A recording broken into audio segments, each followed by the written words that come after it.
Welcome, ladies and gentlemen, to your 8th HTML5 tutorial, and in this tutorial I want to talk to you guys about some new CSS3 selectors.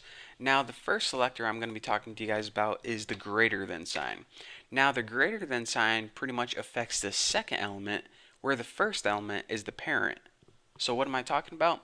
Well, let's go ahead and let me show you guys an example. So if I write something like this, where it looks like that. Pretty much this, whatever rule I type after here, it's going to affect any paragraph that has a div as its parent.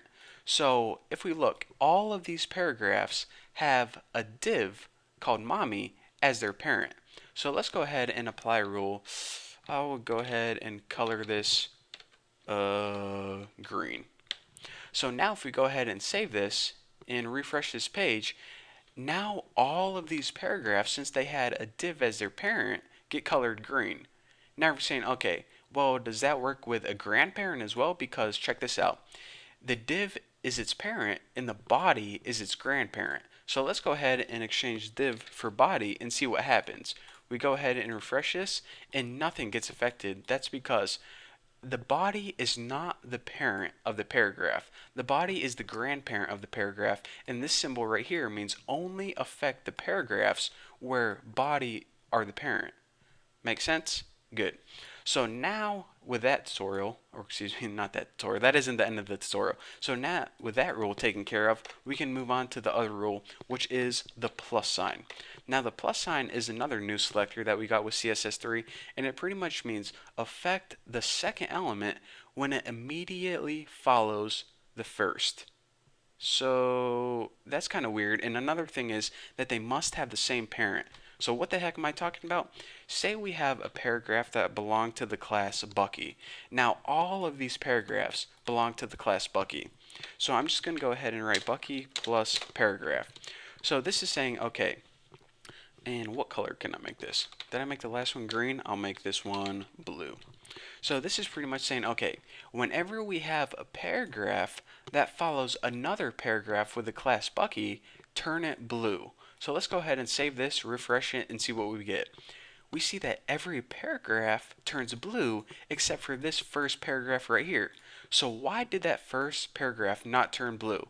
Well, if we look at the rule, it says only apply this rule to paragraphs that immediately follow other paragraphs with the class Bucky. And since nothing was before this first paragraph, that's why it started at the second one, because this one follows a paragraph with the class Bucky, this one does too, this one does too, and this one does too. This one, however, follows a div tag, so that's why that isn't affected.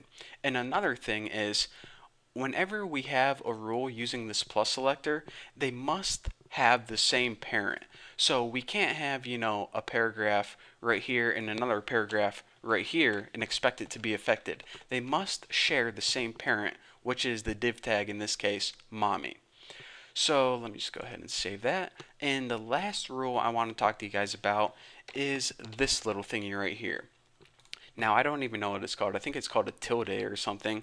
But basically, it's very similar to the plus sign, except, let me make sure I don't have any extra spaces there. It's very similar to the plus sign. However, it doesn't need to immediately follow it like it did with the plus sign. For example, if we go ahead and we refresh this right here, we see that the same effect is happening. However, if we go ahead and add a span somewhere in the middle here, let me just go ahead and add a random span with hello hamster. Kind of spelled that wrong, but it doesn't matter for this tutorial. Say we added a span right there. Now if we look, this fourth paragraph right here, it isn't immediately following this third one. There's a span in between. However, if we go ahead and save this, we see that the fourth paragraph is still colored blue. Why is that? Well, even though there's a span in between, this little tilde here said, okay, as long as it follows a paragraph with Bucky, it doesn't need to be immediately following it. There can be some stuff in between. However, if we change this to the plus sign, that's where we can see the difference. Take a look at this here when I refresh it. Now, this fourth paragraph right here turns black and it doesn't get styled because it's no longer immediately following this paragraph right here, it's now immediately following this span. So that's the difference between the plus selector and the tilde selector. The tilde selector is the exact same, but it doesn't need to immediately follow what was before it. So that is the three selectors that I wanted to go over. And yeah, I guess that's all there is to say. What's the Forrest Gump saying? And that's all I got to say about that. So wow, that's probably the worst Forrest Gump impression I've ever did in my entire life. But anyways, thank you guys for watching. Yeah, I'll see you guys later.